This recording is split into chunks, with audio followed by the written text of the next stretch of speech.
যে আকীদার কারণেও ভাগ হচ্ছে, এই ভাগটা আমরা করছি না, ভাগ হয়ে গেছে অলরেডি, হবে বলে আমার নবী বলে দিয়েছেন।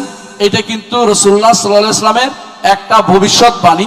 তিনি যে নবী ছিলেন, সত্য নবী ছিলেন, তার মুজিজা, তার যে নবুয়তের নিদর্শনের একটি প্রমাণ, তিনি যা বলেছেন সেটা আমরা হুবহু আমাদের সমাজে নয়, পৃথিবীর মুসলিমদের মাঝে, শুধু আমাদের সমাজে নয়, মুসলিম সমাজের মধ্যে সেটা আমরা দেখতে পাচ্ছি।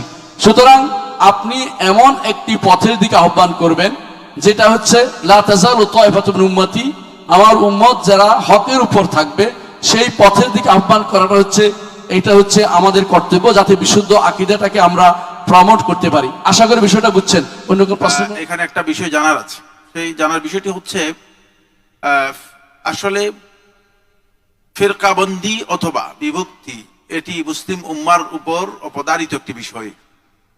এর থেকে কোনোভাবে বাদ যাওয়ার কোনো সুযোগই নেই, যেহেতু ওহির মাধ্যমে রাসূলুল্লাহ সাল্লাল্লাহু আলাইহি ওয়াসাল্লাম জানিয়ে দিয়েছেন ওয়াসাতাফতারিকু উম্মতি আলা 73 ফিরকা, আর অচিরেই আমার উম্মত 73 ফিরকা বিভক্ত হয়ে যাবে। সুতরাং এই বিভক্তি থেকে বাঁচার কোনো উপায় নেই। তাহলে আমাদের করণীয় কি?